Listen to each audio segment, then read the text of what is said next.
So, let's talk about project schedules. When you hear that phrase, you probably picture a calendar, right? Just a bunch of dates and deadlines. But a really good schedule, well, it's so much more than that. It's the project's DNA, it's the actual blueprint for success. Honestly, it's probably the single most important document you have, telling you if you're on the path to a win or, a total disaster. But here's the thing, and I bet this sounds familiar.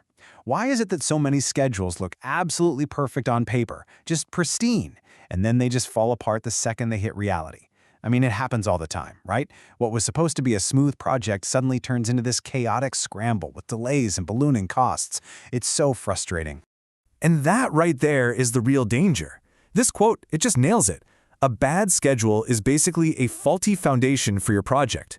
You might not see the cracks at first, everything looks fine, but by the time you do see them, the whole thing's in trouble, and there's no easy way to fix it. It's already too late. So the big question is, how do we avoid that? How do we build a schedule that doesn't just look good, but actually is good? Well, it all starts with the basics. We've got to pour that solid, reliable foundation first. And that foundation, it's built on 3, let's call them non-negotiable rules. Number 1, it's got to be complete. Number 2, it has to cover the entire project term. And number 3, it absolutely must be contractually compliant. These are the pillars holding everything up. So let's break each one down. Okay, first up, completeness. Now I know this sounds super obvious, right? But you'd be surprised how often this is where things go wrong. What this really means is that every single task, every little piece of the puzzle that the contract calls for has to be in that schedule. And hey, if the scope changes, the schedule better change right along with it. 0 exceptions. All right, next rule. The schedule has to span the entire project, from the day you get the notice to proceed all the way to that final completion date. But here's a little pro tip, a hidden warning, really. Be super careful about showing a completion date that's earlier than what the contract demands. It sounds great, but what you might be doing is accidentally creating a brand new and much tougher deadline for yourself. And that brings us to the third pillar, compliance. This is a big one. You have to remember, your schedule isn't just some internal planning tool. It's often a legal document.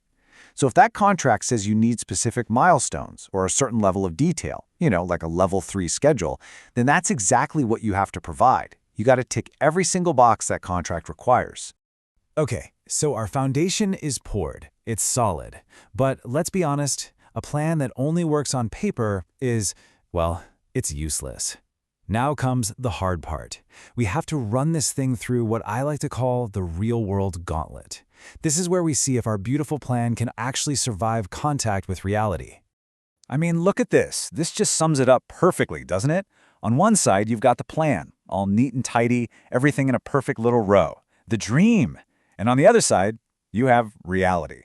Messy, complicated, with people and problems and tasks that all depend on each other. A great schedule is the bridge between these two worlds. So how do we build that bridge? Well, we do it by putting the schedule through a serious reality check. We have to ask the tough questions. Does this plan actually reflect how things get built out in the field? Are our time estimates for tasks actually reasonable? Or are we just being optimistic? Are all the dependencies, this has to happen before that stuff, fully mapped out? And this is a big one. Have we actually planned for getting the stuff and the people where they need to be when they need to be there? Answering these questions is what separates a fantasy plan from a functional plan. All right, we've got our foundation, and we've run it through the reality check. But there's one more layer. This is the final sanity check. And it might just be the most important one.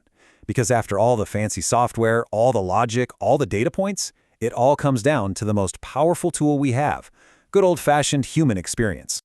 And to really get this final test, we have to talk about something called the critical path. The easiest way to think about it is like the project's spine. It's the one sequence of tasks where, if any single thing on that path gets delayed by even 1 day, the entire project gets delayed by 1 day. It is the absolute driver of your finish state. Now, your scheduling software, it's going to spit out this critical path for you.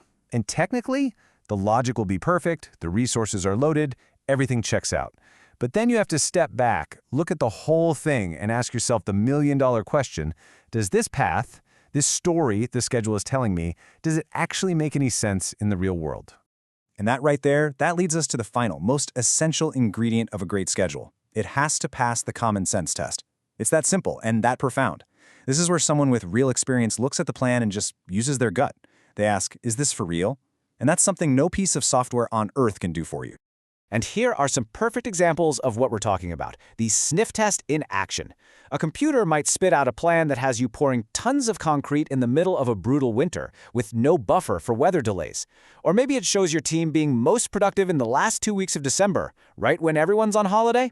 The software doesn't know any better, but a human with some common sense, they'll catch that stuff in a heartbeat.